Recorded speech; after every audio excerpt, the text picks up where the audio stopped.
Daniel woke with a start, his heart racing, the soft whisper of his name still ringing in his ears. He blinked into the darkness, disoriented, trying to convince himself it had only been a dream. But it wasn't the first time. The voice, her voice, came every night at 3 a.m., just as soft and familiar as when she'd called him for dinner as a child. Daniel. It was so clear, so close. He sat up in bed, straining to hear, but the house had fallen silent again. His breath came in shallow gasps as his mind raced through rational explanations. It had been 3 years since his mother died, but some nights, it felt as though she never really left.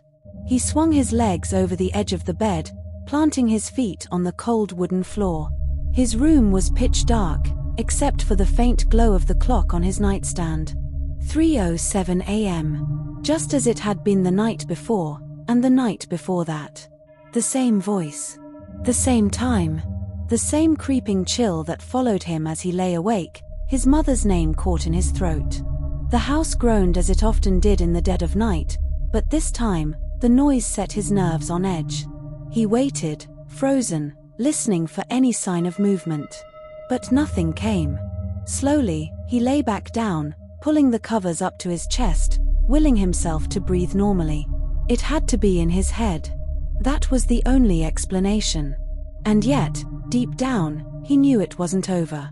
By morning, the voice felt like a distant memory, the product of an overactive mind, one weighed down by grief and exhaustion. In the soft light of dawn, Daniel moved through the house, trying to shake the oppressive sense of unease that clung to him.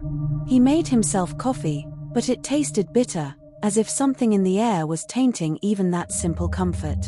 He tried to focus on the day-ahead chores, maybe catching up on some work, but his mind kept returning to the night before. He couldn't escape the memory of her voice. He could almost hear it now, a faint echo, as if it lingered in the very walls of the house. He shook his head, trying to shake the thought from his mind. As he rinsed out his mug in the sink, he glanced up at the ceiling, toward the hallway upstairs. Her room. Daniel dried his hands slowly, moving through the familiar ritual as though it could ground him. Finally, he let out a slow breath and walked upstairs. The hallway stretched out before him, shadowed even in the daylight. He hesitated outside his mother's door, the same door she had shut behind her for the last time 3 years ago. His hand hovered over the doorknob. There was no reason to open it. He hadn't in months. But as the floorboards creaked under his feet, a wave of unease washed over him. He turned the knob and pushed the door open, his heart hammering in his chest. Inside, everything was exactly as she'd left it. The bed neatly made, the curtains drawn tight, the faint scent of her perfume still hanging in the air. He stared at the empty room, waiting for anything, to happen. But there was only silence. Later that afternoon, Daniel decided to call his father. Maybe Edward could reassure him, talk some sense into him. He didn't want to admit it, but the voice had shaken him more than he cared to admit. The phone rang 4 times before his father's groggy voice answered. "Yeah, Daniel." Edward's voice was thick with sleep, or maybe just age. It had been years since he'd sounded like the father Daniel remembered. "Everything all right?" Daniel hesitated. "Yeah, it's just. I've been hearing these weird noises in the house. At night." "Weird noises?" Edward repeated. His voice shifted, and Daniel heard the hesitation, the way his father paused before speaking again. "It's probably just the house settling. You know how old that place is." Daniel's fingers tightened around the phone. "Yeah, but it's not just that. I keep hearing, Mom." There was a long pause on the other end of the line. Edward cleared his throat. "You're tired, son. Grief does strange things.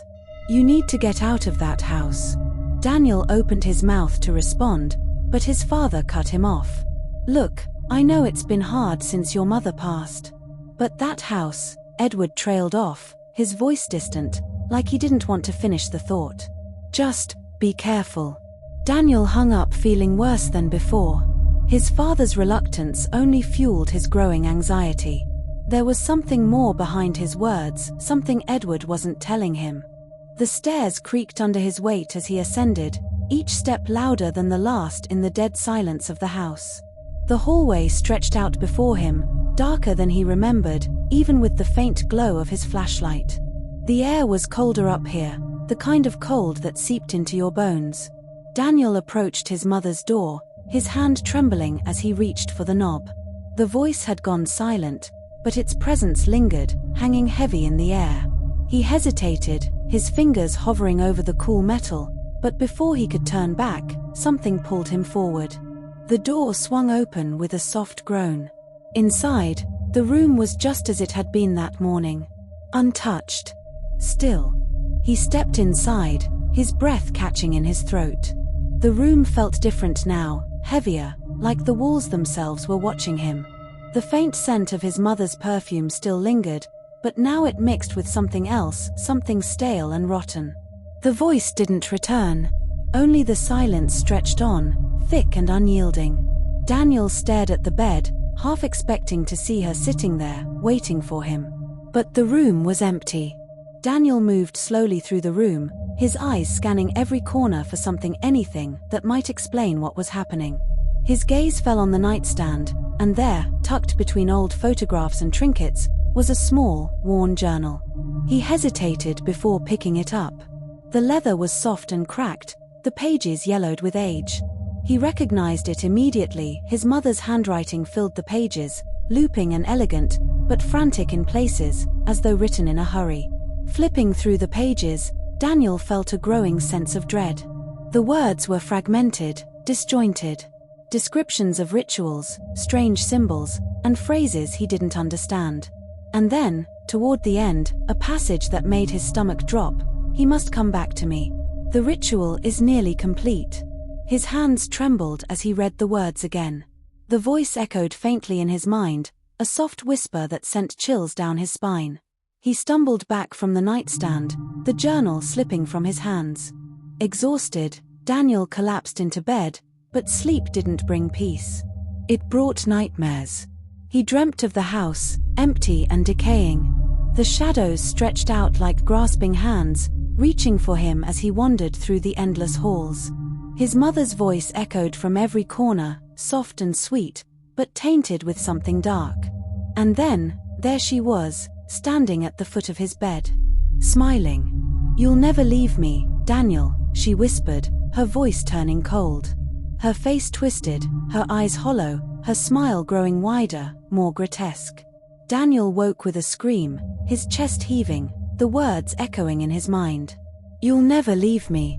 The next day, Daniel couldn't shake the dream. He spent hours poring over the journal, piecing together the fragments of the ritual his mother had been performing. The more he read, the clearer it became. This wasn't just a haunting.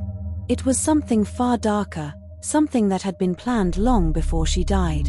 The house was alive, and it wanted him. As the shadows lengthened outside, Daniel felt the weight of the house pressing in on him. The voice hadn't returned, but the silence was worse. It felt like the house was waiting, watching. And Daniel knew, deep down, that the worst was yet to come. The hallway was suffocating, its walls pressing in on Daniel as he stood outside his mother's room. His hand was still clutching the doorknob from the night before, his breath uneven.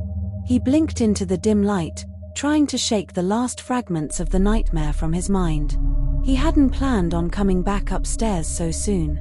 He hadn't planned on hearing the voice again, either. But it was different this time. The voice hadn't called from a distance, it was inside his head, echoing through his mind as if it had taken root there, twisting his thoughts. And then he saw it. A shadow, standing at the far end of the hallway, just where the light faded into darkness. It was the same figure that had haunted him in the dream, tall, looming, and unmistakably her. His mother. "Daniel," the voice whispered again, but this time the shadow seemed to move, stepping closer. Daniel's heart lurched in his chest, his breath coming in ragged gasps. The shape was wrong, his mother, but twisted, distorted, as though she was half real, half nightmare. He stumbled backward, his eyes wide with fear. The shadow paused, watching him, its form wavering like smoke. He didn't know what to say.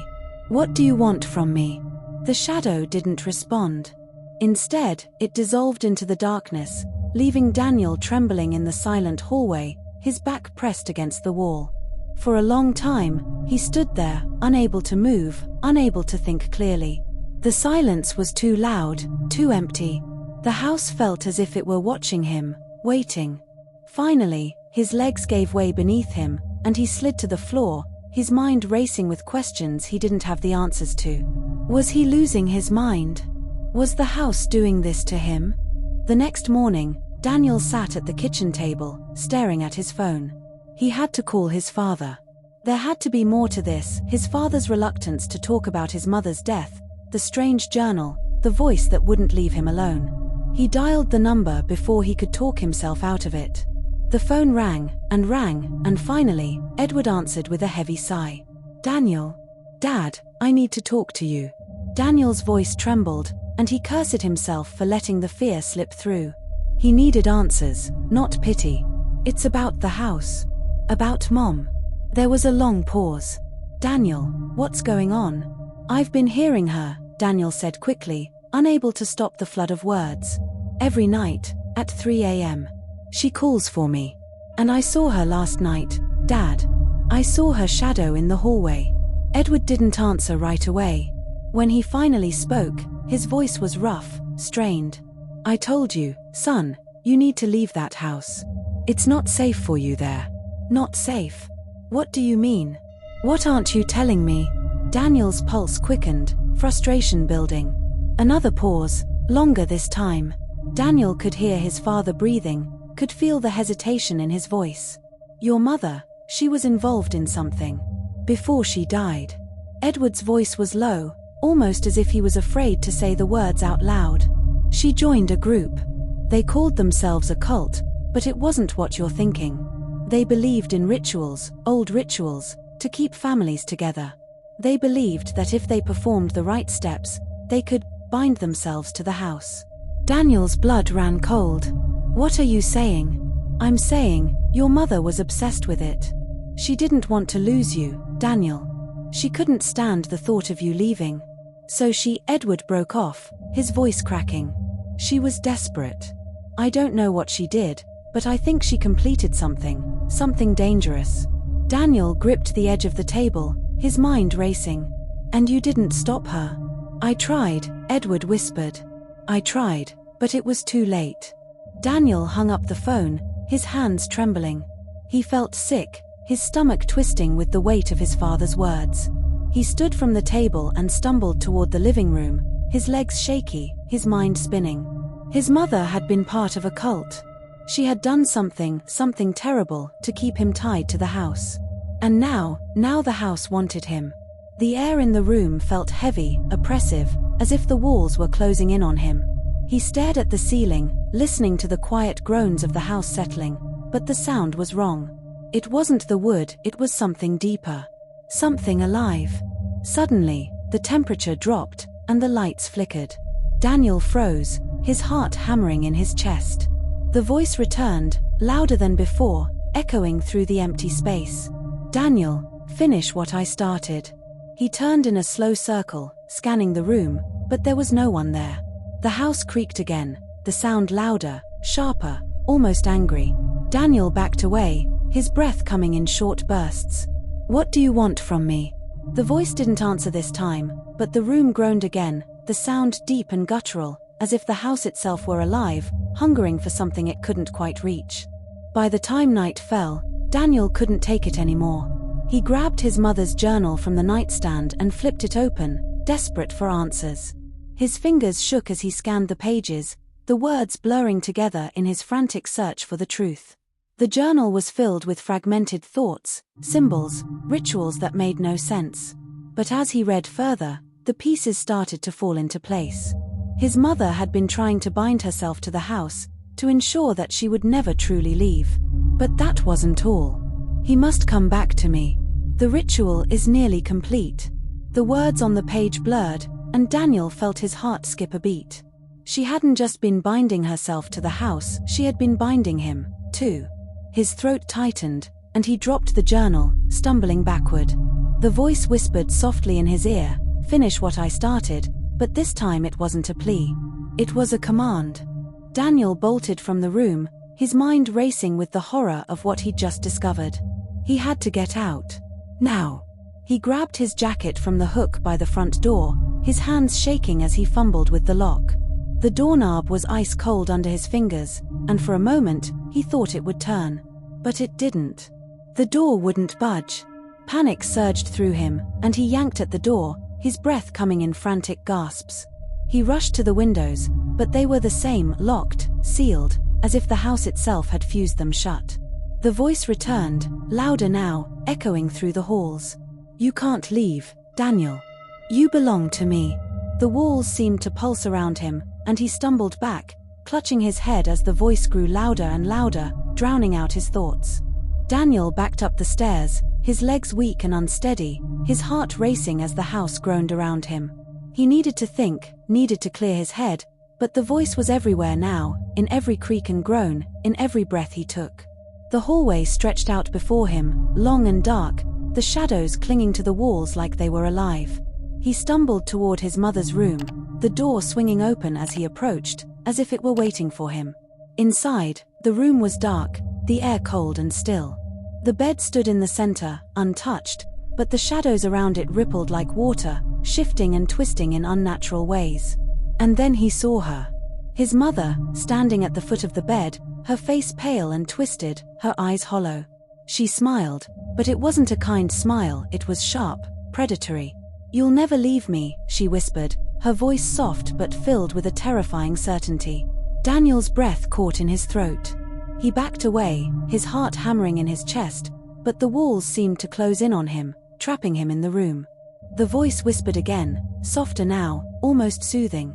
His mother, no, the thing that looked like her, took a step closer, her hand reaching out toward him. "Stay with me," she whispered.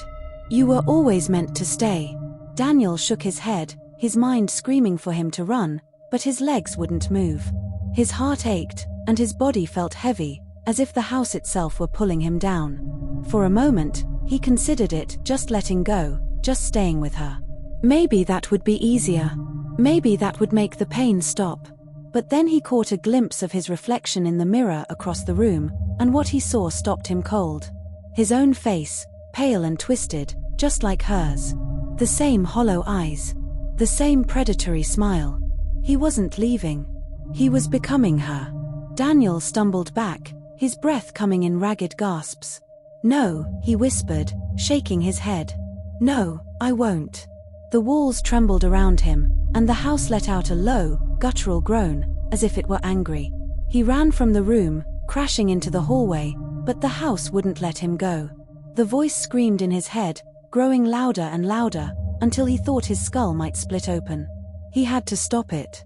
He had to destroy the house. It was the only way. But the house wouldn't go down without a fight. Daniel jolted awake, his heart pounding, sweat clinging to his skin. His head throbbed with the memory of the night before, the shadow of his mother, the distorted figure, the voice that wouldn't leave him. But this morning was different. He knew what he had to do. The house wouldn't let him leave, and the voice, her voice, was everywhere, clawing at his thoughts, tearing him apart from the inside. His father had been right, there was something dangerous about the house, something ancient and malevolent. And now, Daniel had no choice. If he couldn't escape, then the house would burn. He stood in his bedroom, staring at the faint outline of the sun filtering through the curtains. His mind was made up. There was no going back. Reaching for a notepad on his desk, he scribbled a shaky note to himself. "Burn it down before it consumes you." The words felt foreign on the page, but they rang true in his mind. His hand trembled as he tucked the note into his pocket, hoping it would remind him to stay grounded, to see the plan through. Downstairs, the house was eerily still. The usual creaks and groans had ceased, as if the house itself was holding its breath. Daniel knew it was waiting, watching. He swallowed his fear and headed for the garage. In the cold, dim light of the garage, Daniel grabbed the cans of gasoline, their metallic surfaces reflecting the weak sunlight streaming in from the dusty windows. His hands shook as he picked up a pack of matches and an old lighter from a shelf. The air smelled faintly of oil and decay, but all he could focus on was the task ahead. The silence in the house gnawed at him, its oppressive weight growing heavier with every passing minute. He moved back into the kitchen, his footsteps echoing in the empty space. He half expected the house to react, for the voice to return, screaming at him to stop. But there was nothing. Just the low hum of silence and the tightness in his chest. His eyes flicked to the front door, hoping for a moment that it might miraculously open, that maybe this was all in his head, that there was another way out. But the door remained sealed, just as it had the night before, as if fused to the frame. There's no other way. His grip tightened on the gasoline can as he slowly unscrewed the cap. The smell of fuel filled the air, sharp and acrid. He hesitated for a moment, then began to pour the liquid in a slow arc across the floor, careful to leave a clear path for himself. The gasoline soaked into the old wooden boards, spreading like a dark stain through the kitchen and into the hallway. Daniel's pulse quickened as he worked, the quiet of the house only amplifying the sound of his shallow breathing. Just as he reached the staircase, the house finally reacted. The air grew colder, thick with a biting chill that seeped into his bones. Shadows danced along the walls, twisting and flickering like living things. The lights flickered, casting brief flashes of light and darkness that made his heart race. And then, the voice returned. "Daniel," it whispered, but this time, it was everywhere, echoing through the walls, reverberating inside his skull. "You don't want to do this." Daniel froze, his hand trembling as he clutched the lighter in his pocket. His mother's voice was soft, almost pleading now, as if it was trying to soothe him, to coax him into stopping. "Stay with me, Daniel. You belong here." His throat tightened, his mind swirling with confusion. He wanted to believe it wasn't real, that it was all in his head. But the figure that appeared at the top of the stairs told him otherwise. It was his mother, or something that looked like her. But her eyes were hollow, black voids staring down at him with a predatory hunger. Her skin was pale and waxy, and her smile twisted into something grotesque. Daniel's chest tightened with fear, his grip on the lighter growing slippery with sweat. "No," he whispered, taking a step back. "I won't let you keep me here." The figure stepped closer, its voice growing softer, more insistent. "You can't leave, Daniel. This is your home. Finish what I started." Daniel clenched his jaw, shaking his head violently. "No. Not anymore." He turned and dashed toward the living room, the lighter still clutched tightly in his hand. Daniel threw open the door to his mother's room, gasping for breath. The air inside was colder than the rest of the house, the walls covered in a thin layer of frost that shimmered in the weak light filtering through the curtains. The bed, the center of it all, stood untouched, perfectly made, as if waiting for someone. But the room no longer looked like a sanctuary, it looked like a tomb. His mother's figure appeared once again, standing at the foot of the bed, her hollow eyes locked on him. Her face was twisted in a sickly smile, her skin pale and stretched too tightly over her bones. "Daniel," she whispered, her voice soft and full of something dark. "You were always meant to stay here. Finish the ritual." His hand shook as he lifted the lighter, his thumb hovering over the flint wheel. He couldn't look away from her, her gaze was magnetic, pulling him in, rooting him to the spot. Her hand extended toward him, inches from his face. "Stay with me." His breath caught in his throat as her fingers brushed against his skin, cold, so cold. He staggered backward, his heart pounding in his chest. The lighter slipped from his grasp and clattered to the floor. "You'll never leave me," the figure whispered again, her smile widening. Her voice, swirled inside his head, suffocating him. He bent down, scrambling to pick up the lighter. Daniel staggered into the hallway, his lungs burning, his vision blurring as the house around him began to shift and twist. The walls rippled like liquid, the air crackling with static, and the voice, his mother's voice, screamed inside his head, louder and more desperate than ever. "You can't escape, Daniel. You're part of me now." The gasoline soaked into the floorboards beneath his feet, and Daniel stumbled over the uneven wood as he fumbled for the lighter. His fingers were slick with sweat, his breath coming in ragged bursts. The shadows moved with him, twisting and warping in the corners of his vision. Finally, his fingers closed around the lighter. With a sharp flick of his thumb, the tiny flame sprang to life, illuminating the darkness for a brief moment. And then he dropped it. The flames caught instantly, racing across the gasoline-soaked boards like a living thing, hungry and wild. The fire spread with terrifying speed, the heat rising in waves, but the house didn't burn the way Daniel expected. The flames twisted, warping unnaturally as they climbed the walls, the fire licking at the ceiling, but instead of destroying the house, it seemed to consume something deeper, something within him. Daniel watched in horror as the fire roared through the house, but instead of feeling relief, he felt a deep, gnawing dread. The house wasn't burning, it was changing. The walls pulsed and warped, the flames twisting into unnatural shapes, and the voice grew louder, more insistent, more frantic. "You're not leaving, Daniel. You were never leaving." His heart pounded in his chest as he realized the truth. The fire wasn't destroying the house, it was consuming him. The house had been part of him all along, feeding off his guilt, his fear, his memories. The flames swirled around him, but they didn't burn. They devoured. No, this can't be happening," Daniel muttered, stumbling backward as the fire closed in on him. But the voice only laughed. Daniel collapsed in the center of the living room, the flames closing in on all sides. The house groaned and creaked, its walls warping, bending, pulling him deeper into its grasp. His mother's voice echoed through the walls, no longer gentle or soothing, but dark and full of malice. "You'll never leave me again," Daniel screamed, but no sound escaped his lips. The fire surrounded him, devouring his thoughts, his memories, his very essence. He could feel it now, he wasn't burning. He was being absorbed. His vision blurred as the walls seemed to melt around him, the shadows folding over his body like a shroud.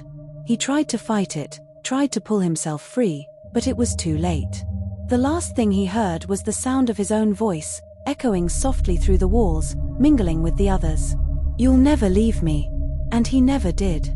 The sun hung low in the sky, casting a dull, orange hue over the quiet suburban street.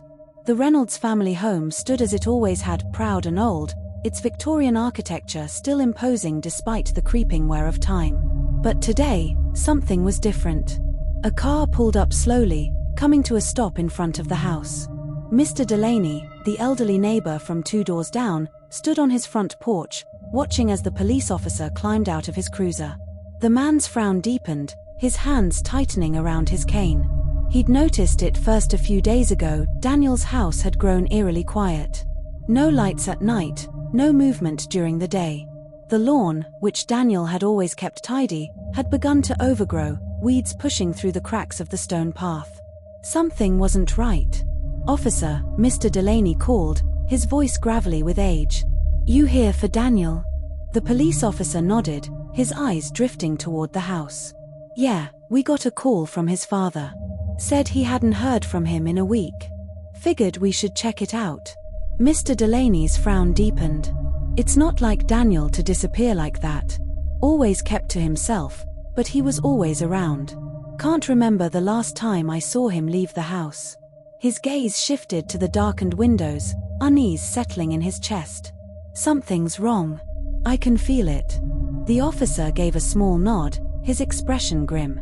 "I'll see what I can find." He approached the front door, his footsteps loud against the stone walkway. The house loomed over him, its dark windows like unblinking eyes, watching his every move. The officer hesitated for a moment, his hand hovering over the doorknob before he gave it a firm twist. The door creaked open. The officer stepped inside, the stale air of the house hitting him like a wave. He wrinkled his nose, the faint scent of gasoline lingering in the atmosphere.